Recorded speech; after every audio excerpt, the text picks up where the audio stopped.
àwọn tí wọ́n ń ba ìlú yìí jẹ́ àwọn àfa àwọn passport number 1. Al-ulama. tẹ́ ẹ bá gbọ́dọ̀ dọ̀rọ̀ al-ulama. Abqakumullahu. àwa náà fi ọ̀rọ̀ Ọlọ́run bọ̀ wọn o. Al-ulama. oníkálukú ń jà fún àpò rẹ̀. Al-ulama. lọ́dọ̀ àwọn ẹni àmì òróró àwọn ń jà fápò ara wọn. Al-ulama. lọ́dọ̀ àwa ṣéwù à ń jà fápò ara wa. Al-ulama. wọ́n bá dá wípé tí wọ́n bá gbé owó èrú ni tí wọ́n bá gbé wá sọ́dọ̀ wa tí wọ́n bá ní wọ́n fẹ́ kò yẹ kí pásítọ̀ gbà lọ́wọ́ wọn. Ulama al-ridiyya bil-albillah. tí àwọn pásítọ̀ tí wọ́n bá lé wọn kí ẹ lọ ṣe ti ọmọ Nàìjíríà tí wọ́n fi nífọ̀kànbalẹ̀ nínú Olúwa kò yẹ kí wọ́n gbowó lọ́dọ̀ àwọn afáàkàgbà. Ma yuslihu li-bil-ayyi zalimin li-ul-baza. àwọn afáà gẹ́gẹ́ láti bàjẹ́. Ma yuslihu li-bil-ayyi zalimin li-ul-baza. bàbá wa Amirul Jaishi. Radiyallahu ta'ala anhu. ọlọ́mọsàbà sàlékún kẹ́ wọn láti kí á mọ̀. níjọ́ tí wọ́n kó lọ dẹ̀rọ níbí ọ̀nà yẹn ọ̀dá ní ọ̀nà Bágàmbíyà ní ààyè wọn bẹ̀ ni ọ̀nà yẹn kì í ṣe ọ̀nà tó bọ́ sí. ọ̀hún adébẹ̀ arákùnrin kan Ọlọ́run wa ní ọ̀hún á sí wọn lọ́wọ́ nínú àwọn tí wọ́n ń ṣèjọba Ògùn state wọn bí. ọ̀hún ní nǹkan báyìí lòun wá nǹkan wá yìí Ọlọ́run ó ṣe fún ọ àmọ́ náà tọ́lọ́run ó gbà tí ó fi ṣe fún ọ ní pé lọ́ọ́ la ọ̀nà láti Bágà ọ̀nà dẹ́rọ yẹn lọ́ọ́ là á. ó lè lọ ṣe tí gbogbo àwọn àfáà bá ṣe bẹ́ẹ̀ a máa nífọ̀kànbalẹ̀ lu yìí táàrọ̀ yìí pé tèmi nìkan yìí pé lọ kó múra mẹ́wàá wa lọ kó mọ́kà mẹ́wàá wa gbogbo àwọn ará àdúgbò náà lọ́dún náà wọ́n ṣàdúrà fún bàbá Amiru Jaishi di sìn. bó tiẹ̀ jẹ́ sí pé ńjọ́ tó fẹ́ ṣe é náà ó ṣe é pọ̀ lágọ́ta ó tún ti ń bàjẹ́. Al-ulama. àkọ́kọ́ ẹni tí ń bá lùtà wà yìí jẹ́ àwọn àfáàní. Al-ulama. àtàwọn pásítọ̀. gbogbo àwọn pásítọ̀ sì wà pátápátá ẹja bẹ lọ́hùn lé wọn lórí táwọn àfáà bá ti dáa táwọn pásítọ̀ bá ti dáa tó yẹ pé òdodo ni wọ́n bá lọ́dọ̀ àfáà òdodo wọ́n bá lọ́dọ̀ pásítọ̀ Nàìjíríà máa ní fọkànbalẹ̀. Al-ulama wal-muluku. mo máa ń sọ lọ́pọ̀lọpọ̀ ọmọ tí máa ṣe wá sí i tó bá kan rú ọ̀rọ̀ báyìí máa ń sọ pé bẹ́ẹ̀nu tiwa náà ti dùn yìí bí kan máa yí 100 million wọlé nísìnyí sáàṣerú wá sí báyìí mọ́. Ulama al-ridiyya bil-albillah. àdáwò gbogbo wa nìyẹn. Ma yuslihu Àbẹ̀kámọ̀ tún ṣe. li-bil-ayyi li-ul-baza. Ma yuslihu li-bil-ayyi li-ul-baza. àwọn àbá wa ní Nàìjíríà àwọn pastors wa ní Nàìjíríà ẹja bẹ lọ́hùn lé wọn lórí kọ́lọ̀ ń jẹ́ wọ́n da tí wọ́n bá ti da ó ti tán. sọ ẹnì kejì wọ́n má dàbí pé àwọn àfáà nìkan lè sọ̀rọ̀ àwọn yòókù nǹkan tí wọ́n jọ ń bàjẹ́. Al-ulama wal-muluku. bàbá fẹ́ gbẹ́ ẹnì kejì tí ń jọ ń ba Nàìjíríà ẹ jẹ́ pariwo Allahu Akbar kí n gbọ́. Wal-muluku. ṣé àwọn akọ́ kan tàwọn àfáà nísìnyí aṣọ tiwa fúnra wa ọkàn tàwọn pásítọ̀ nísìnyí aṣọ tiwa fúnra wa. ẹnì kejì Al-muluku. nínú àwọn tí ó jẹ́ Nàìjíríà onísinmi ó náà àwọn orí adé. Al-muluku. gbogbo àwọn emirs àwọn orí adé. Al-muluku. àwọn lọ́balọ́ba. Al-muluku. náà àwọn orí ayé kọ àwọn orí adé. Al-muluku. gbogbo àwọn igwe àwọn ni wọ́n ń dààmú Nàìjíríà. Al-muluku. àwọn emirs àwọn ni wọ́n ń dààmú Nàìjíríà. Al-muluku. àwọn akíntúni tilẹ̀ Yorùbá yìí àwọn ọba àbí. Al-muluku. àwọn orí adé wọ̀nyẹn àwọn nìjẹkújẹ wọn pọ̀. Al-muluku. ẹ̀yin tèmi báwo ni o ṣe wà lẹ́lẹ́lẹ́lẹ́lẹ́lẹ́lẹ́lẹ́ ṣe wà ẹ̀yin tèmi báwo ni o ṣe wà lẹ́lẹ́lẹ́lẹ́lẹ́lẹ́lẹ́ ṣe wà ẹ̀yin ti London I feel alright London láwà gẹ́gẹ́gẹ́ I feel alright London láwà gbogbo ẹ̀yin tí Yèyé Dára kówé nílùú London ó yá ẹ gbà síbẹ̀ mo wà lẹ́nu ọ̀nà yín o kókókó ó yá ẹ ṣílẹ̀kùn fọmọ lọ́nà àwa kí ni o àbí ṣé kò dáa bẹ́ẹ̀ ni a ní ká sáré wá báyìí ṣe Xmas àbí ṣé kò lọ ni mo kíwákíwá o gbogbo ibikíbi tẹ́ bá wà tẹ́ tí ń gbọ́ mi àbí tẹ́ tí ń wò mí orúkọ tèmi ò yí padà rárá Yèyé Dára kówé kó ó ní mò ń jẹ́ bẹ́ẹ̀ ni òun lẹ́ ń gbọ́ yẹn òun lẹ ti gbọ́ yẹn, ọ̀pọ̀lọpọ̀ yín lẹ ti rí fídíò yẹn. Ipa tí ẹ̀yin religion leaders, ìwọ tó ń gbọ́ mi nísìn, tó bá máa sọ òtítọ́, wàá mọ̀ pé kò ń ṣe ìgbà àkọ́kọ́ tí mo máa complain pé àwọn religion leaders wa, ipa táwọn náà ń kó nínú ọ̀rọ̀ tó wà nílẹ̀. Tá bá wá sọ pé religion leaders kò ń ṣe Kristẹni àtàwọn Mùsùlùmí nìkan o. Àwọn oníṣẹ̀ṣe náà ń ṣe tí wọ́n bẹ̀ náà. Àwọn náà nípa tiwọn tí wọ́n ń kó. Ṣùgbọ́n gbogbo ẹ ti jọ wó lura wọn báyìí, gbogbo ẹ ti wá dojúrú bí ẹsẹ̀ télọ̀. Kò sẹ́ni tó mójútó ẹ̀ mọ́. Àdúrà àtijọ́ tó ti ń gbàdúrà, tàdúrà báyìí máa ṣe kankan, ṣé kò yẹ kó ti látúnṣe? Ẹnu ẹni wa àtẹ̀mí wà yẹn, kàkà kó sàn lára ìyá àjẹ́ wa, iṣẹ́ ló wá fi gbogbo ẹyẹ bóbìnrin, ẹyẹ wá yí ìlú ẹyẹ. Ẹ̀yin èèyàn mi, nǹkan kan wà tí mo fẹ́ pe àkíyèsí yín sí. Gẹ́gẹ́ bí gbogbo wa ṣe mọ̀ pátápátá wípé Yorùbá nation bẹ́ẹ̀ni kankan kò bá any other Yorùbá land organization mi kò bá wọn ṣe ọ̀tá. Yorùbá nation ò sì compete pẹ̀lú any other organization. Ìwọ tó ń gbọ́ mi lọ́wọ́lọ́wọ́ tó ò bá mọ̀, ó jẹ́jẹ́ sọ fún ẹ. Organization tó wà fún Yorùbá land, tájọ́ ọmọ Yorùbá, both home and abroad, is more than 1,000. Èyí tó bá like ló máa belong sí. Àbí kò yẹ? Ọ̀pọ̀lọpọ̀ láti rí nínú movement jẹ́ pé bóyá ń lọ, wọ́n ṣaṣẹ́wó ẹ̀ kiri ni tó bá ti débì. Nǹkan méjì ni wọ́n máa ń wá, owó àti ipò. Any organization àbí group tó bá ti darapọ̀, tí wọn ò bá ti rí owó gbà bẹ́ẹ̀ tán máa owó tán máa jìbìtì owó tán máa rówó kó, then ipò. Bí kan fi wọ́n ṣe leader àbí kan ṣáà ti fún wọn ní recognition, ẹlòmíì recognition àti leadership àti owó. Nǹkan tó ní kálukú ń wá kiri nìyẹn. Ohun tí wọ́n wá, nǹkan tí wọ́n sọ nínú gbogbo àwọn group ọ̀pọ̀lọpọ̀ ní òye rádaràda lẹ́lòmíì bá kiri. Àìmọye tó jẹ́ wípé ó wà nínú movement tẹ́lẹ̀ nígbà tó ń gbóná jẹjẹ, tí wọ́n ṣe yìí tẹ́ rò pé èèyàn rẹ ni wọ́n. Kí ni challenges kékeré? Torí lọ́dọ̀ tèmi kékeré ni. Gbogbo nǹkan ló ní stage nílé ayé. Tẹ́ bá rò wípé bó ṣe rí tẹ́lẹ̀ yẹn kò lè padà rí bẹ́ẹ̀ mọ́, my dear, you are joking. Àsìkò ní gbogbo nǹkan.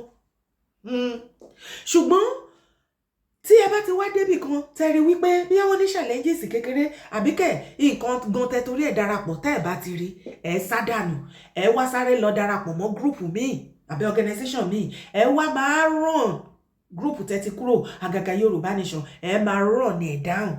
Ẹ torí pé ń lọ sẹ́dẹ̀, ẹ bẹ̀rẹ̀ sí ní bẹ̀dẹ̀ jẹ́. Ẹ ti gbàgbé wípé tẹ́ bá padà kúrò lẹ́dẹ̀, ẹ̀dẹ̀ yẹn lẹ́ lọ. Nígbà tẹ́ bá ti wá bẹ̀dẹ̀ jẹ́, tẹ́ bá kúrò lẹ́dẹ̀, ṣé ẹ̀dẹ̀ ṣe é lọ mọ́? Ọ̀pọ̀lọpọ̀ nǹkan máa ló ń ṣẹlẹ̀ nínú movement yẹn èèyàn mi. Má jáyín sí àti rí àìmọye tó jẹ́ wípé ní ìgbà kan wọ́n gbógun ti movement, àjọṣe movement nígbà tí wọ́n jẹ́ dín nínú ògo, tí wọ́n fún wọn ní recognition, tó ń ríra wọn bí Ọlọ́run one way or the other, tí gbogbo plan yẹn lọ bó ṣe wù wọ́n. Nígbà tó stage kan, wọ́n bẹ̀rẹ̀ wàhálà. Bóyá nǹkan tó ń rí yẹn kò dàbí ti tẹ́lẹ̀ mọ́ àbí nǹkan kan. Wọ́n bẹ̀rẹ̀ sí ní wá àṣìṣe. Ẹ má bínú sí mi, mo ní flu. Bí mo dé UK báyìí, ẹ̀yin ará London, flu lẹ fi welcome mi. Ìyẹn náà dẹ̀ dá. Ṣé ó dáa bẹ́ẹ̀? Ṣé ó dáa? Ṣé ó dáa? Dáa. Ìgbà tí wọ́n rí kinní yẹn mọ́, èyí tí wọ́n fi máa jókòó kí wọ́n ṣe iṣẹ́ tó yẹ kí wọ́n ṣe, ipe no long thing in life. The next thing, wọ́n bẹ̀rẹ̀ sí ní gbógun ti movement, wọ́n gbógun ti Bàbá Akíntóyè, wọ́n condemn everybody's effort. Wọ́n sá lọ. Àìmọye nínú wọn bó ṣe láti ìgbà tán ti kúrò tán run down, tán fẹnu wọn run down Yorùbá nation movement. Kò sí kankan, kò sí gá, kò sáwo. Àgàgà nígbà tí ọ̀rọ̀ campaign fẹ́ dìde, wọ́n fẹ́ lọ gbowó lọ́wọ́ Tinubu. Kò sí nǹkan tí wọ́n rí sọ tán negatively to the movement. Irọ́ ni kinní kan, wọ́n bá lọ. Ẹ̀yin rẹ̀ àwa rẹ̀ lónìí o. Bọ́yẹ̀ ṣáná ní lọ. Àti jùwà náà bá lọ. Àìtó náà padà bábọ̀, kò padà jọra wọn. Bà. Wọ́n tó bá mọye group bọ́n ṣe kúrò ní group kan náà from one group to the other. Wọ́n lọ Yorùbá nation tán bàjẹ́ tán ní kò sí nǹkan kan mọ́ yẹn. Òun náà lọ tó ṣe padà tó wá padà wá bá. Kí ló máa ń ṣẹ̀yìn ọmọ Yorùbá kan ní ṣán fi ṣe yín ni àbẹ́yìn lè fi ṣe ra yín? Nígbà tẹ́ wá tún ọ̀pọ̀lọpọ̀ tó wá padà dé, ẹ tún wá expect wípé tẹ́ bá ti dé, ẹ fẹ́ become a leader immediately. And you are expecting every one of us to welcome you back. Ìgbà tẹ́yin fẹ́ lọ yẹn yín ò mọ̀ wípé ibi tẹ́ ẹ lọ ó lè má gbé yín, kẹ́ rọra lọ wọ́rọ́wọ́. Lọ́dọ̀ ti tèmi, tó o bá ní movement so ẹ ọ̀rọ̀ tó ń ṣẹlẹ̀ òye àbí nǹkan kan o fẹ́ ní break àbí o believe in it go peacefully kò sẹ́ni tó force ẹ wá tẹ́lẹ̀tẹ́lẹ̀ dẹ́ rọra lọ jẹ́jẹ́lì tó o bá believe in it mọ́ àwọn kan ṣèwà tí wọ́n believe in it fi sílẹ̀ ṣùgbọ́n ẹ gbà tẹ́ ẹ lọ ẹ wá bá ẹ ràn ẹ fẹnu ràn ẹ down ìgbà tẹ́ wá lọ àwọn ibi tẹ́ rò pé ó máa better off yẹn ẹ wá rí pé òun ló worst ẹ ṣe wá padà wá bẹ́ẹ̀ ṣe wá padà wá ẹ tún wá fẹ́ máa ṣe báyìí ẹ fẹ́ máa fọwọ́ lálẹ̀ ká ẹ lọ kó gúrùpù jọ ká ẹ tó 1 billion orí ta yín ìgbà tẹ́yìn lọ tẹ́fẹ́nu yín ràn ẹ̀ dáhùn yẹn tí gbogbo wa bá dàbí ẹ̀yìn táwa náà ṣe the same thing ṣé máa lè sọ pé fẹ́ padà wá tí àwọn kan ò bá dúró pé sẹ́ẹ̀ no we no go gree o we no go gree a máa dúró pa síbí ni bó bá ṣe jẹ́ àjọ máa rí ni tá a hold ẹ̀ síbẹ̀ táwọn kan ṣiṣẹ́ láìsùn láìwò ìgbà yẹn lẹ́yìn tó wá rí gbà tẹ́ ṣáná ní lọ gbogbo bí tẹ́ expect pé ó better off ẹ rí pé ṣáná ní ẹ lọ left right center gbogbo ẹ̀ kò jọra wọn ẹ wá wí pé bólẹ̀ tún lè lọ o Yorùbá nation ṣì wà ń bẹ̀ ẹ wá tẹ́ ẹ bá wá ẹ máa lọ tò lẹ́yìn ni bẹ́ẹ̀ bá tiẹ̀ wá tò sẹ́yìn kí ni contribution yín jàre bóyá kò tí ì yé yín pátápadà lẹ́yìn ìyá múṣù títí ṣì wà ṣùgbọ́n ẹ fẹ́ gbọ́n tẹ́yìn tẹ́ ẹ lọ tẹ́ ẹ bá gbọ́n àwa tá ẹ fi sílẹ̀ síbẹ̀ àgbọ́n torí gbà tẹ́yìn lọ àwa la dúró tẹ́ bá expect pé àwa máa dúró pé kẹ́ kó wèrè yín kẹ́ wá fi ba movement jẹ́ nígbà fún yín èmi ò rán ìyá anybody o dára lórúkọ tèmi o yèyé dára kò wé ni tó bá fẹ́ bá mi jẹ́ ó yá tètè dìde kó jẹ́ ká jọ mú nǹkan lẹ̀ tó bá wá dé tó wá rò pé àwọn iṣẹ́ kan wà tó ti ṣe sẹ́yìn you are once a good campaigner ìyẹn ayé òkò jẹ iṣẹ́ tó ṣe nígbà yẹn o ti fọwọ́ ara ẹ̀ bàjẹ́ o ti fẹnu ara ẹ̀ bàjẹ́ wàá ṣẹ̀ṣẹ̀ bẹ̀rẹ̀ míì ni so no leadership for you in anywhere ìyẹn ni kọ́kọ́ o ìkọ́kọ́ ń ṣẹlẹ̀ yín èèyàn mi tí mo fẹ́ pe àkíyèsí yín sí most especially ààrẹ mi ìmẹ̀yàn tó ń jẹ́ orúkọ yìí bọ̀ mẹ́sẹ̀jì yẹn wọ́n sẹ̀ǹdẹ̀ sí mi ni máa kà fún wa nísìn ẹ wá ẹ̀yin tẹ́ bá rí fídíò yìí tẹ́ bá wá mọ ẹni tó ń jẹ́ ààrẹ Kurunmi Kakanfo wọ́n wà ní ṣé think Yoruba first tàbí kí náà pera wọn ẹ bá mi share fídíò yìí dọ́dọ̀ wọn ààrẹ Kurunmi Kakanfo mo kíyín o orúkọ tèmi ò yí padà rárá iye dára kò wé ni mò ń jẹ́ ẹ ṣọ́ ara yín tí Yorùbá nation bá bẹ̀rẹ̀ pẹ̀lú yín ẹ̀mí yóò lè gbé a kó fún yín gan ni Ọlọ́run a ṣe kí ni hello excuse you a kó fún yín kóbàkóbà tẹ́lẹ̀ bá ṣe ń gba yín bí lélẹ̀ ya gbà yín bí wọ́n kíkì yín láti wájú wọ́n á rọ yín látẹ̀yìn ẹ má lọ try rubbish o nítorí ẹ wà nínú think Yoruba force and you now believe wípé ní láti run organization míì down torí pé fẹ́ elevate títí ọ̀dọ̀ títí yín life ò rí bẹ́ẹ̀ yẹn ìwà burúkú lẹ̀ ń wù mo dẹ̀ mọ́rú yín ààrẹ ọ̀nà ìkíni ẹgbẹ́ra yín náà ààrẹ Kurunmi Kakanfo ẹ máa wà alright àmọ́rú yín think Yoruba force yẹn náà báyìí sí tó bá tó padà ní challenges kékeré kan ìfẹ́ ẹ ti sá lọ ẹ tún ti lọ join group ibi tẹ́rí pé tó ti wà ókè ọ̀pọ̀lọpọ̀ yín ibi tó bá tutù lẹ máa sáré bá sí ẹjẹ́ sáré ka nǹkankan fún yín kó lè yé yín àtótónu mi wọ́n ní I will gladly debate anybody who believes Yoruba nation out of Nigeria at the moment is the way to go as things stand. We don't need to curse each other because we all want the best for our people. Kò sí anybody tó curse yín ẹ̀yin gangan lẹ ṣẹ̀ṣẹ̀ fẹ́ tọ́nà wá curse wọ́n á sì kó fún yín gan ni. But I will repeat it again. One Nigeria under a properly structured federal system is what the Yoruba people must go for as things stand. Mo ti sáré nígbà tí mẹ́sẹ̀jì yín wọlé sọ́wọ́ mi lẹ́ni mo ti sáré pé around wọ́n jẹ́ kó yé mi wípé tẹ́lẹ̀tẹ́lẹ̀ wà lára àwọn gúrùpù tó believe nínú Yorùbá nation but nítorí pé ẹ̀rọ pé nínú ìjọba Tinubu ẹni láti ṣe eye service bóyá padà kan lọ́dọ̀ tí yín náà padà kan sétè yín bẹ́ẹ̀ ẹ má fi wá wojú rere Tinubu tẹ́ bá lè fẹ́ fi wá wojú rere Tinubu ara yín máa balẹ̀ alẹ́ pẹ̀pẹ̀ ìyẹn ààrẹ Kurunmi Kakanfo. But I will repeat again, one Nigeria under a properly structured federal system is what the Yoruba people must go for as things stand. Lè decide fún gbogbo ọmọ ilẹ̀ Yorùbá. Oníkálùkù ló ní believe ẹ̀. Tẹ́yin ò bá believe nínú movement tó bá jẹ́ one Nigeria lè believe, go ahead with it. Leave us alone. The geopolitics do not support any balkanization in Africa in this decade. I have been there and I am saying this openly that we need to shelve any idea of secession as things stand. Kí ló kàn yín ta ni yín ní Yorùbá ní the whole of ilẹ̀ Yorùbá both home and abroad ta ni yín Aare Kurunmi Kakanfo ta ni yín tẹ́ fẹ́ máa decide fún àwọn mélòó lẹ bọ́ ìdílé mélòó lebi tí ń pa nísìn tẹ́ ti fún wọn lóúnjẹ ipa wo lẹ ti kó fún ilẹ̀ Yorùbá tẹ́ ṣe believe pé you can decide for Yoruba people every Yoruba people nǹkan tán ní láti ṣe decide for yourself group tí ṣe you think Yoruba for sabi kílẹ̀ lè jẹ́ ìyẹn ni ẹ lè bó bá jẹ́ pé yín ni leader wọn bẹ̀ go and think for them you can never think for us. I believe in brains more than brawn and I understand the pain of our people, but we must not use the lives of our 50 million Yorubas to play Ludo. Ta ló fi play Ludo? Ta ló fi Yoruba play Ludo? Gbogbo ìyà tó jẹ yín lọ́wọ́lọ́wọ́ nísìn. Ṣé Yoruba Nation a campaign tó? Ṣé a ò pariwo tó? Ṣé a ò ṣàlàyé fún yín tó pé ẹ má dìbò? Ipe Tinubu yo Mr. Calculator is the best o. Àbí ẹ̀yin kan ọmọ Yibo LP 77 àwọn ló lè ṣe àwọn làyé believe ó good gan àbí articulate kìnìkan kò sí any one of them tó rójú tu problem Nigeria ó dá pé kò yé yín bàbá Kurunmi Aare gbogbo yín dẹ̀ ní Aare sí gbogbo ẹ̀gbọ́n ti rí yàmàyàmà ẹ wá bí gbà Aare Kurunmi Kakanfo ẹ jẹ́ ìṣàlàyé kan fún yín àbòsí ló ń ṣe yín sáà kò sí nǹkan méjì tí mo rí inú write up yín àbòsí náà ń pè é ká rí òtítọ́ ká máa parọ́ torí a fẹ́ kán wọ́n recognize wa tó o bá fẹ́ join kọ́kọ́ sí Tinubu torí báwọn ṣe ń yá owó wọn lọ ń yá owó lábúrọ̀dù owó tó lọ ń yá tó yẹ kí wọ́n fi create more employment kí wọ́n fi invest sí Nàìjíríà tó bá ti lọ yáwó tán yá dé ìgbà yẹn náà máa mọ̀ pọ́n fẹ́ change wardrobe ṣé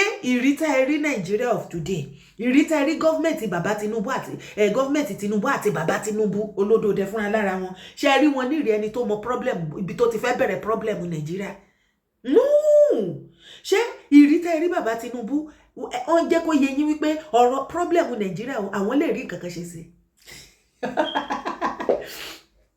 mo wà lára àwọn tó pariwo nígbà campaign wípé bàbá Lagos no bikini no be federal tẹ́ bá lè build Lagos ìgbà tẹ́ ṣẹ̀ṣẹ̀ débẹ̀ náà ṣẹ̀ṣẹ̀ sọ lórúkọ Èkó federal lẹ ń lọ kò sí nǹkan tẹ́ lè rí ṣe ibo ni bàbá ti ṣẹ̀ṣẹ̀ fẹ́ bẹ̀rẹ̀ ibo lẹ ti fẹ́ bẹ̀rẹ̀ because problem Nigeria is over 63 years problem ẹ̀yin kan wá débẹ̀ lẹ́ni ẹ wá believe pé torí pé lórí méjì ẹ̀yin better rough ju àwọn gbogbo àwọn tó ti ṣe sẹ́yìn yẹn ẹ̀yin gùdù jà wọn lọ you any magic finger ẹ̀yin lọ lọ́rùn pàṣẹ ẹ gùdù gan Mr. Calculator ẹ lè ṣe kàkà nígbà tẹ́ débẹ̀ àti ìgbà tẹ́ ti débẹ̀ kò ṣe pé ṣe lẹ kúkú wá ba gbogbo ẹ̀jẹ̀ ni kẹ́ ẹ tó débẹ̀ gan àwọn èèyàn tiẹ̀ ṣì ń gbìyànjú wọ́n ṣì ń ta bíọ́bíọ́ kò nira tó báyìí ẹnu ìgbà tẹ́ débẹ̀ báyìí sìn eku òkè bí eku ẹyẹ òkè bí ẹyẹ ọmọ ènìyàn fọ́n bí ọmọ ènìyàn bàbá Aare Kurunmi Kakanfo ṣé ẹ ò rí gọ́ọ̀mẹ̀ntì Tinubu wípé kábínẹ̀tì ẹ̀ àwọn èèyàn kábínẹ̀tì ẹ̀ nìkan tó máa support ẹ̀ tá fi ṣe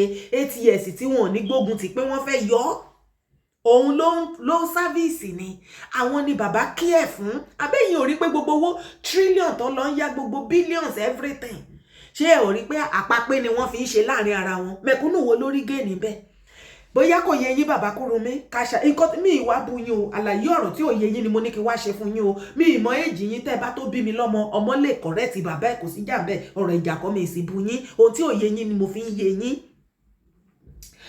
35,000 minimum wage tẹ́lẹ̀ increase tẹ́lẹ̀ ẹ̀ san September nìkan náà lẹ́ ẹ̀ san ni gọ́ọ̀mẹ̀ntì Tinubu san wọ́n san December irọ́ ni gbogbo nǹkan tó ń promise gbogbo everything tó láwọn ń ṣe fún masses is all lies àárín ara wọn náà ti ń pín àbí báwo la ti ń gbọ́ the same ní society tí ebi ń pa àwọn èèyàn tí kò sówó owó sì ń bẹ ní Nàìjíríà ṣùgbọ́n àárín ara wọn ni wọ́n ti ń pín wọn jẹ́ kówó yẹn kó circulate sí gbogbo everywhere àárín ara wọn lówó yẹn ti ń rọ̀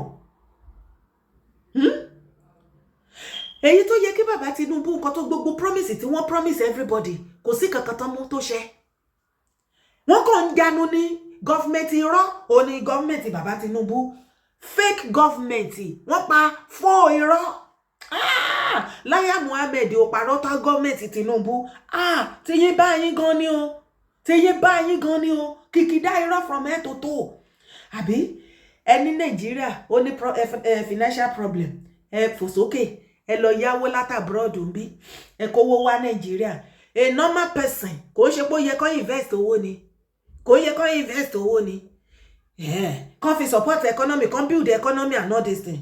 Kàkà bẹ́ẹ̀ bọ́n ṣe kówó dé báyìí, owó tán lọ yá ni o, kò ń ṣe owó tán gbé owó inú tó wà nínú àkáǹtì Nàìjíríà o. Ìgbà tán máa kó dé, ìgbà yẹn náà mọ̀ wípé ibi tí vice president Shettima tó máa gbé, wọ́n máa ná 16 billion láti fi ṣe. Ẹ bá mi bèrè lọ́wọ́ wọn.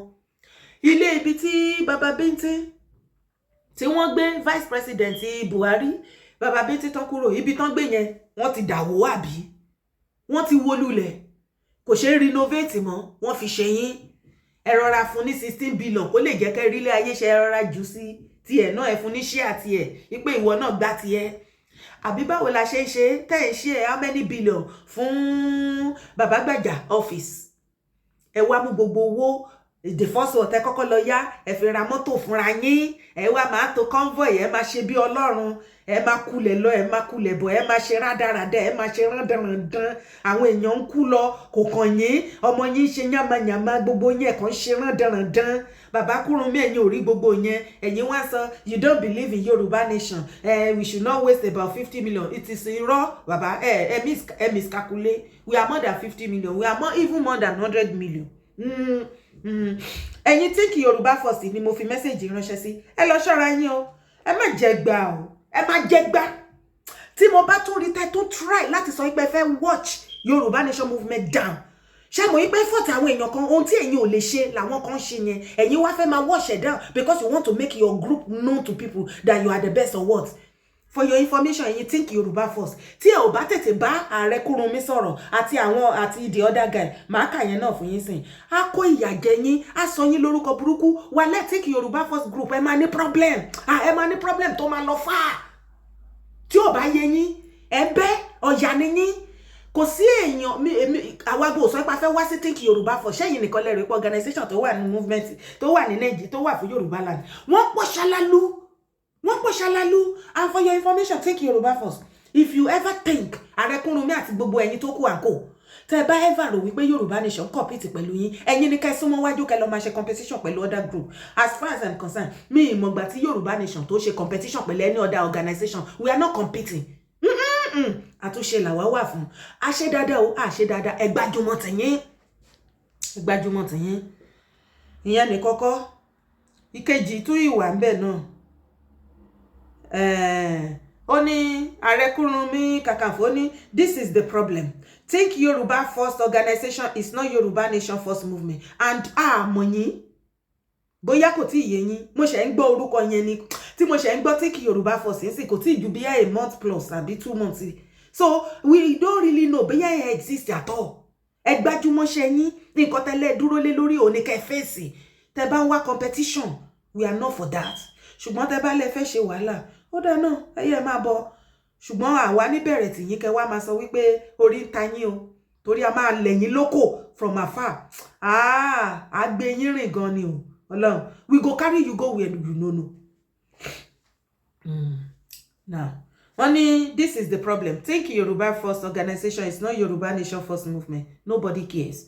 It is a social-cultural organization. Bẹ́ẹ̀ni Afẹ́nifẹ́re, no, it's the same. And many other organizations. You can go to United States government or consult the Nigerian embassy in the UK for photo and document evidence. Just the same thing, Yoruba nation is registered worldwide. We have no business with OPC because we are just cultural enthusiasts. Kò kàn èmi. But mi ìdẹ̀rò wípé OPC ń bá yín ṣe competition. Ó dẹ̀ pé ẹ̀yin take Yoruba first. Ó dẹ̀ pé ẹ̀ ní nǹkan kan ṣe nu group yín yẹn. Ó dẹ̀ pé ẹ̀kan kóra yín jọ síbẹ̀. Kò síṣẹ́ lọ́wọ́ yín.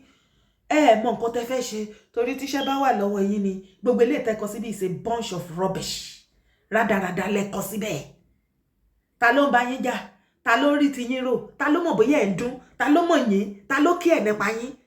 Who cares about you? Ta ló mọ̀ yín? Face nǹkan tẹ́ torí ẹ̀dá group sílẹ̀. OPC gan ò ràn yín, wọn ò mọ̀ bóyá ẹ wà láyé. OPC ò ràn yín. OPC ò ràn yín. We advocate for language preservation and institutionalizing Yoruba civilization for Nigeria and Africa develop. Then go and do more work on that. Work more on that and let people see.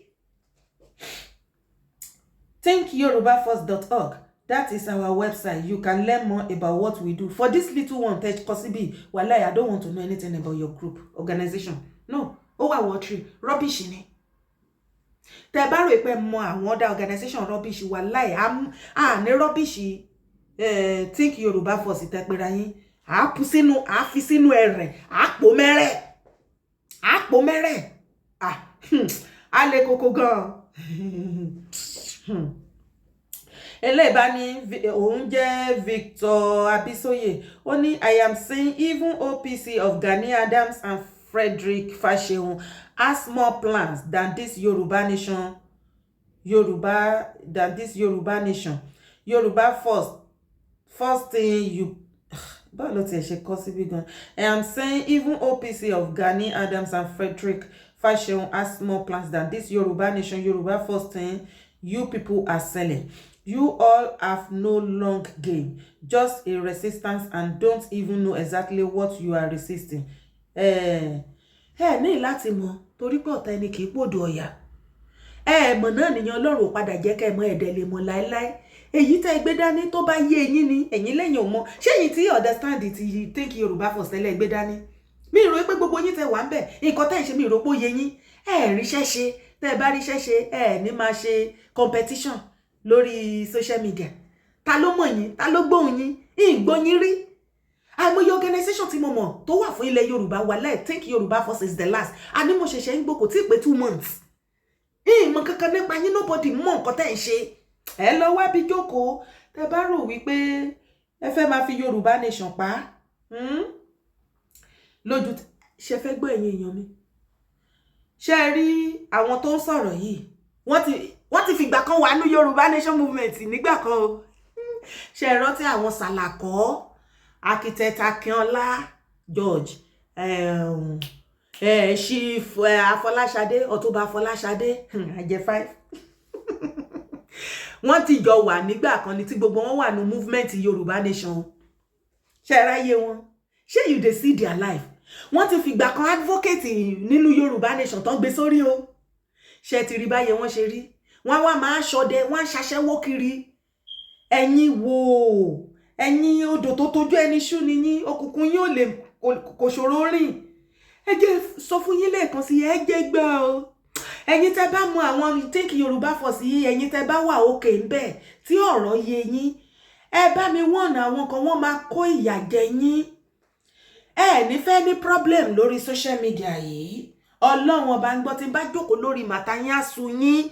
Èmi ò mind kẹ́ má sú mi o, ẹ sú mi o. Nǹkan tó bá wù yín tẹ́ nípa àtàgbára, ẹ ṣe fún mi ò mind, ṣùgbọ́n ẹ ní farare lọ. Tó bá jẹ́ wípé ẹ fẹ́ máa bring àwọn other organization down. Torí ẹ fẹ́ káwọn èèyàn recognize ti yín. Ọlọ́run ọba ń gbọ́. Títí yín yẹn kò síbi tó ń lọ, àbáyín pò mẹ́rẹ̀. Àpò mẹ́rẹ̀ kí ni mo ti ń sọ? Ẹ jẹ́ kí n wá gbé yín débẹ̀. Abisoye àti Ààrẹ Kurunmi Kakanfo. Ó dẹ̀ níbi tó yẹ kí n gbé yín dé o. Ó níbi tó yẹ kí n gbé yín dé. Ṣé ẹ ti gbọ́? Ẹ̀yin torí a ti rí wípé wọ́n Nàìjíríà lẹ́ ṣiṣẹ́ fún. The Nigeria of today, wọ́n Nigeria tẹ́ ẹ̀ sá lọ bẹ̀ torí ẹ fẹ́ wà ní good book bàbá Tinubu yẹn kò lè recognize lẹ́kùn títì. Wọ́n ti pọ̀ jù, àwọn èèyàn ti pọ̀ jù. Wọ́n lè rí yín tí bàbá fi máa lo ọdún mẹ́jọ wọn pé wọ́n ẹ̀ lè wà recognize. Ṣé ẹ fẹ́ sọ fún mi pé ẹ mọ̀ pé market grand ní Nigeria of today? Market grand lásán ní Nigeria of today. Yes kẹ́. Nigeria of today, trade by barter ni wọ́n ṣe ń bẹ̀. Exchange good for good. Ìwọ tó bá wà tó good ní economy, wà lè understand nǹkan tí mò ń sọ. Economics. Trade by barter ni wọ́n ṣe ń bẹ̀. It's just a pure market grand. Kò sí nǹkan kan tó function Nigeria. Ẹ ti ẹ̀ dúró. Ẹ̀yin think Yoruba Force ṣẹ̀ṣì wà nú ayé. Ṣé ẹ ṣì mí? Àbí ẹ ti wà lódì kejì ayé tí gbogbo nǹkan tó ń ṣe nú ayé tí kò yé yín? Ààrẹ Kurunmi ló kó pọ́npọ́ bá yín o. Ẹ ò gbọ́ wípé gbogbo foreign investor pátápátá wọ́n ti kó gbá wọn ní Nàìjíríà, wọ́n fẹsẹ̀ fẹ́ bàbá Tinubu lé wọn tì. Irọ́ àwa mọ́ à ń lọ.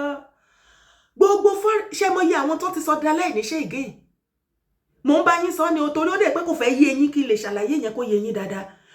gbogbo foreign investor pátápátá ni wọ́n ti sá kúrò Nàìjíríà. Bàbá Tinubu gan bọ́ síta ó ń bẹ̀ wọ́n, ó ní ẹ má lọ, bàbá ní ẹ má lọ. Kí ni mo tẹ̀ sọ? Ẹ kúkú wá wo fídíò yẹn gangan kí n gbé fún yín kẹ́ fi etí ara yín gbọ́. Bàbá Kurunmi, wo fídíò.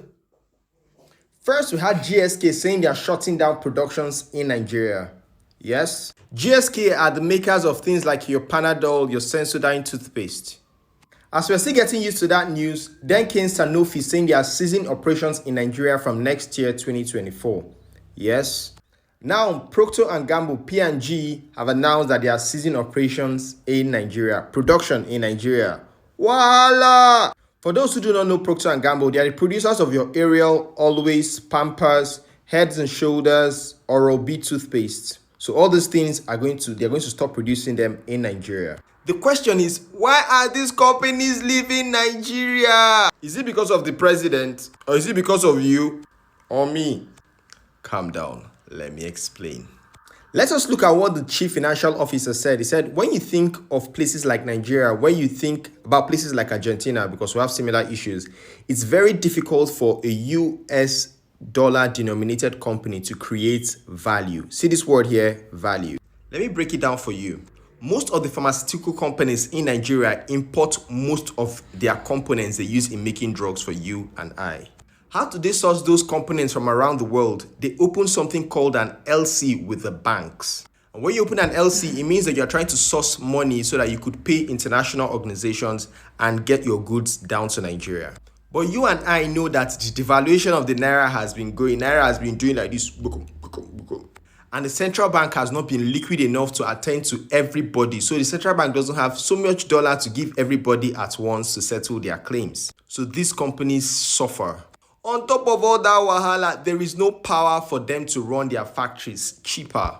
Most of them rely on diesel and some of them gas, but these things they need to buy. And you know the amount of how diesel has gone up in the past 1 year. So cost of production in Nigeria has risen so high. So on top of that, if they used to use 200 Naira to produce one item and then they sell it for 300 Naira, so they make a profit of 100 Naira. So that profit of 100 Naira, if Naira was at 500, say a year ago or 2 years ago, they were making 2 cents per product. Now that same product that they were making 100 Naira, now that the Naira is at 1,100, they are making 0.09 cents per product. Mind you, their workers are complaining about fuel hike and asking for salary increase. The infrastructure around Nigeria is decaying, so the amount they are paying on transport is increasing because they need to send it on Manile. Their trucks cannot move because some roads are bad and you need to stay 4 days on the road. So all these things they've considered and sat down and say, Nigeria, let's move elsewhere. So this is what the companies are deciding to do. They are moving to an import-only activity. Import only.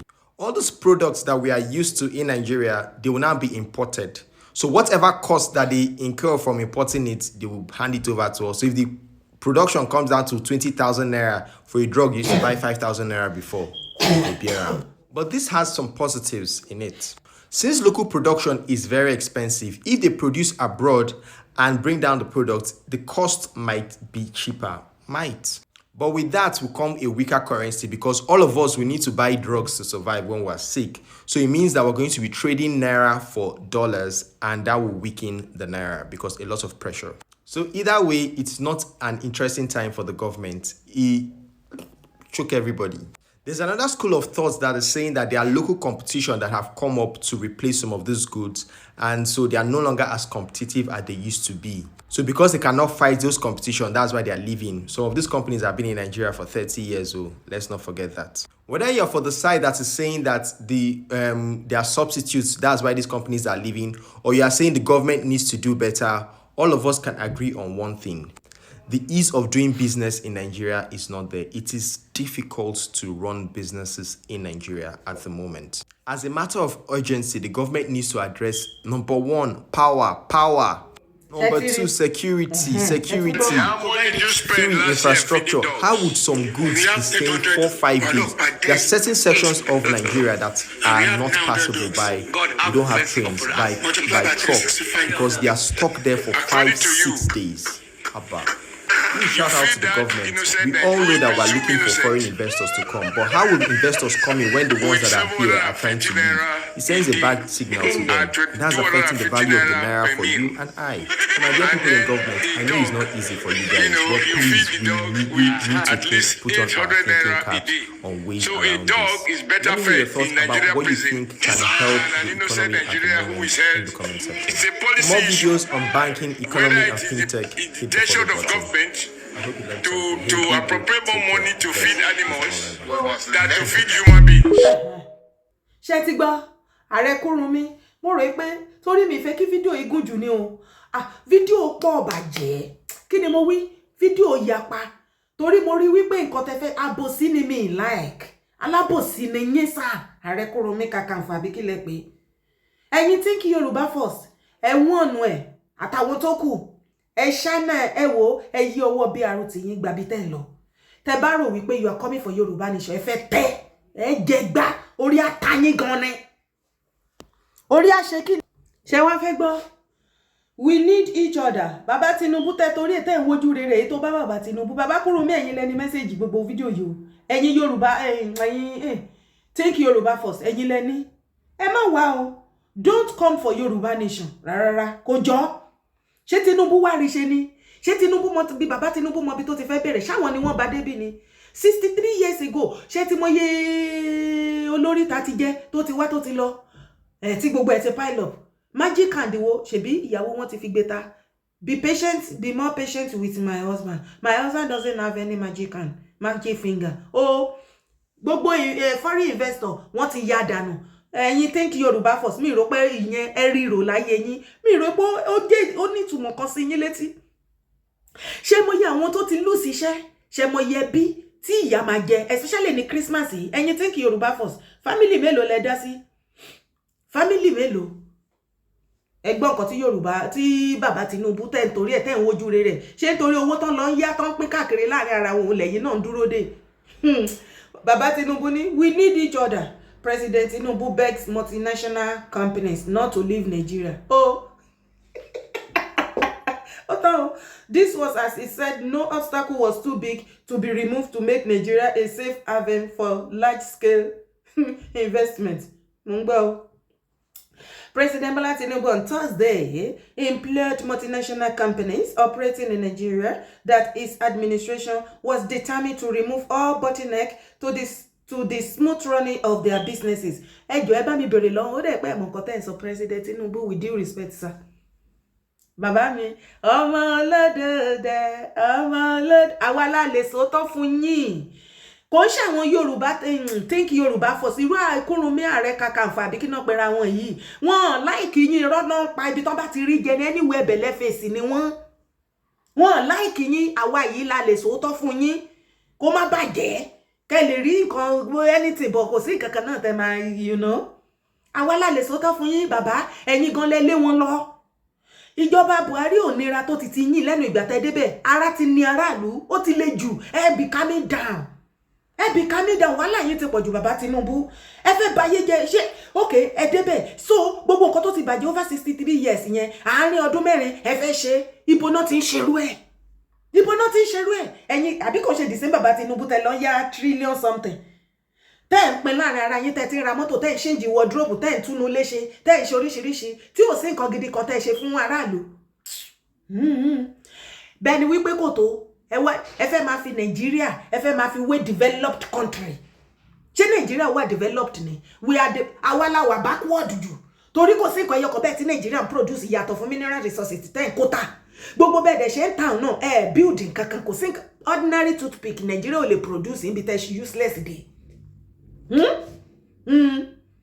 ẹ̀yin gan lélé wọn lọ bàbá Tinubu you are now telling us we need each other they don't need each other they don't need you ẹ̀yin lẹ need wọn àwọn ò need yín wọ́n ti kẹ́rù wọn wọ́n ti lọ nìyẹn ẹ máa bá yí nígbà tẹ́ fi tax tẹ́ fi pa everybody bẹ́ẹ̀ ni wípé ìlú òyìnbó la wà ní Áfíríkà a country tó ń go backward tí ò sí progress tí ò sí nǹkankan ẹ fẹ́ máa gbé tax lé wọn lọ́rùn ẹ create job àwọn mini-scale business táwọn èèyàn tún ṣe tí wọ́n fi ń jẹun legit ẹ bàjẹ́ lórí fẹ́ tún road ṣe ẹ fẹ́ tún eléyìí ṣe ẹ gbàjẹ́ lẹ́nu wọn ẹ dẹ̀ create mọ́ job àwọn ọmọ ń lọ sí school wọ́n ń jáde graduate fẹsẹ̀ gbálẹ̀ kiri bí wọ́n ti ń para wọn èyí tó ń fún okùn tó ń commit suicide ìmí àkósódò gbogbo wọn àwọn obìnrin di rádaràdá kalẹ̀ àwọn youth di rédèrèdè kalẹ̀ gbogbo ẹ̀ dojú Nàìjíríà ò lójú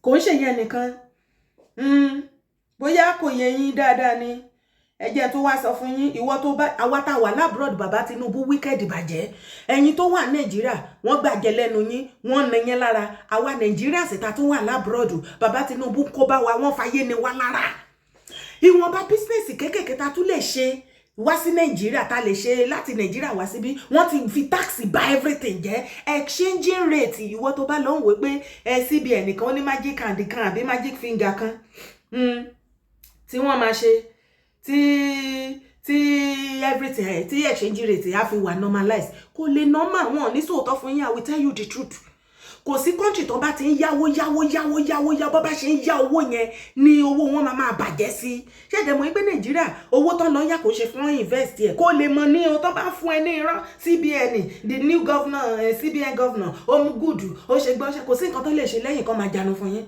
the more tó bá ṣe ń yá owó ni owó náírà ó máa bàjẹ́ sí ẹ mọ iye tí wọ́n yá lọ́wọ́lọ́wọ́ trillion plus money wọ́n ṣe ń yá ní World Bank náà yá ní Europe kò síbi tí wọ́n ti ń yáwó wọ́n lè yáwó nulẹ̀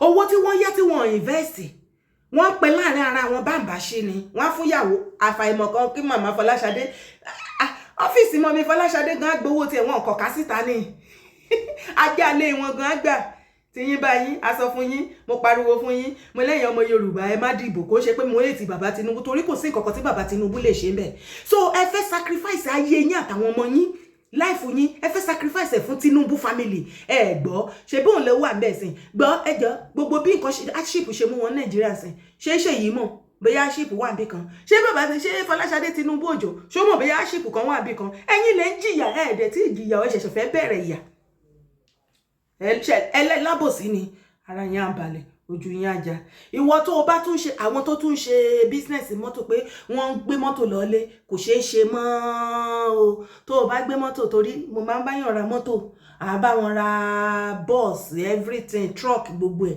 à tún bá wọn ship ẹ̀ èyí tí mo ṣe last díẹ̀ lókù kò bú mi lọ́wọ́ o ọpẹ́lọpẹ́ Ọlọ́run láyé mi exchange rate ṣe ló ń lọ hì ẹ wá gbọ́ wàá nírọ́ ni mò ń pa. Exchange rate has been increased again. Remember, I complained some time ago of Tinubu moving it. Something that Buhari left at 400 and something. Tinubu moved it to 5 something. Under 1 week, he moved it from 5 something to 770.88. Just recently, he moved it from 770.88 to 789. Now he has moved it to 950 something, almost 1,000. In case you don't understand the negative economic impact, just breeze up. It means that the cost of goods are going to increase drastically again. That's what it means. How much is a bag of rice?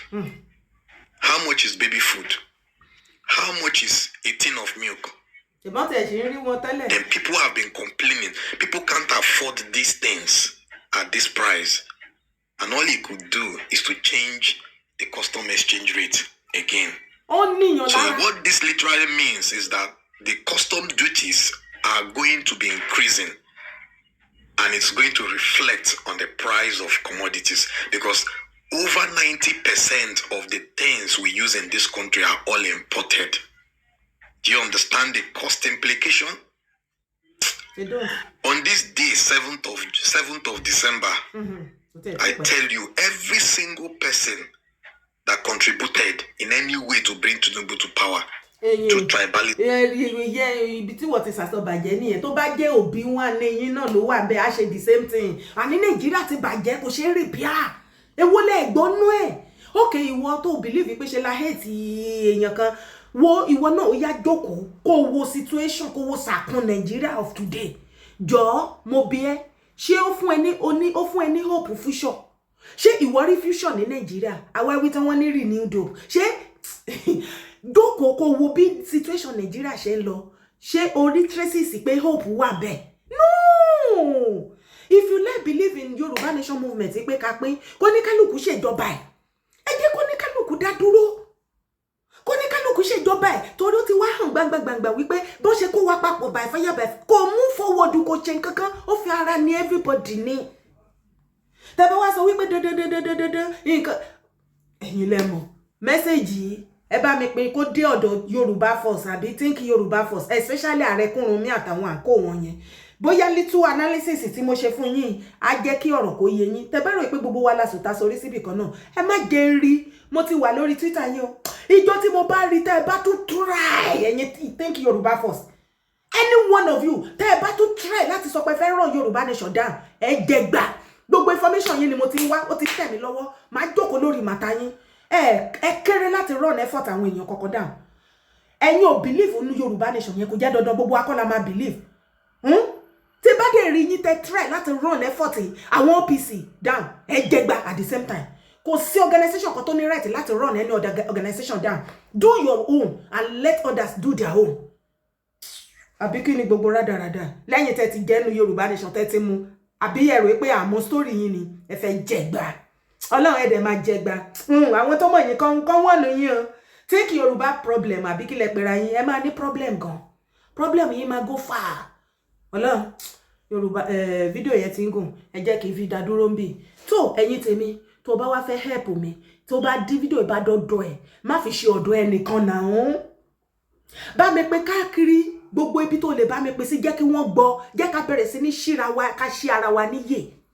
mi ò ṣe torí kó dúró lọ́dọ̀ yín nìkan ẹ bá mi share sí gbogbo kíní yín pátápátá mi ìwọ tó bá wá wo fídíò yìí tó jọmọ Yorùbá in any country tó bá wọn kò wà tó bá believe ní Yoruba Nation mi force ẹ ṣùgbọ́n mò ń bi ẹni jókòó kó wo situation Nigeria ṣé wọ́n rí fusion bẹ́ẹ̀ ṣorí anything good coming out of Nigeria ṣé ìwọ rí pé Nigeria máa wà okay tó bá fẹ́ mọ bó ṣe ń lọ tí bàbá president Tinubu ìgbà tí wọ́n kọ́kọ́ fẹ́ tọ́ ìtàn tí ìdè bẹ́ẹ̀ bàbá ṣe gàràgàrà pé ó bẹ́ẹ̀ ni wípé gbogbo impression wọn ni pé gbogbo àwọn tó ti lọ àwọn olórí tó ti lọ tó ti kúrò wọn good wọn mọ kankan wọn bẹ́ẹ̀ ni wọ́n lè sọ ogójì tán bá ti débẹ̀ wọ́n máa ṣe gbá wọ́n máa ṣàwo wá wo gbogbo bó ṣe gàràgàrà ńgbà yẹn wá fi wò ń sìn ara bàbá ti wálẹ̀ ìrìn wọn gán jẹ́ kó yé yín wípé ẹ̀yin lẹ máa yé yín jàre ẹ wò bàbá gan ò kí ẹ̀ nípa Nigeria citizen mọ́ àwọn wo ni bàbá kí ẹ̀ àwọn cabinet ẹ̀ tó kó síbẹ̀ àwọn caucus ẹ̀ àwọn yẹn ló mọ̀ ìpọ́n lè gang up lé wọn lórí tán lè gbógun ti ìjọba kó má rí 8 years ẹ̀ ṣe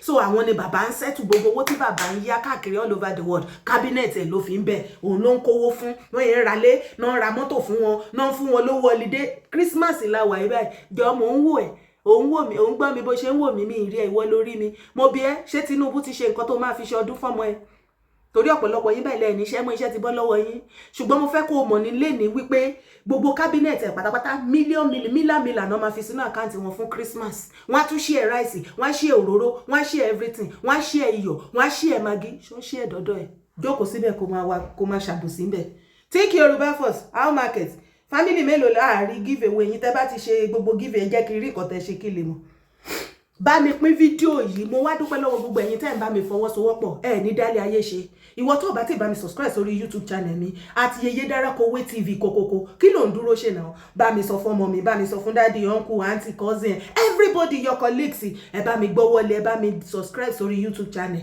bẹ́ẹ̀ bá ti wá bá mi wo àwọn fídíò ẹ máa bá mi comment kí ni ìwọ náà feel bá mi drop comment ẹ torí comment ẹ ó wà powerful gan ni you wouldn't want to know how many people are reading that comment ó wà meaningful gan torí pé mo mọ àwọn fans Dara bí ìjà I don't have riffraff as fans àwọn tó ní bí personality people àwọn tó wà pa àwọn náà kúnnú fans Dara mo dúpẹ́ lọ́wọ́ gbogbo yín o bá mi share káàkiri bó bá lè kan bàbá Tinubu gan bá mi share débẹ̀ anyway àti governor àti everybody oko lórí yín gbọ́n.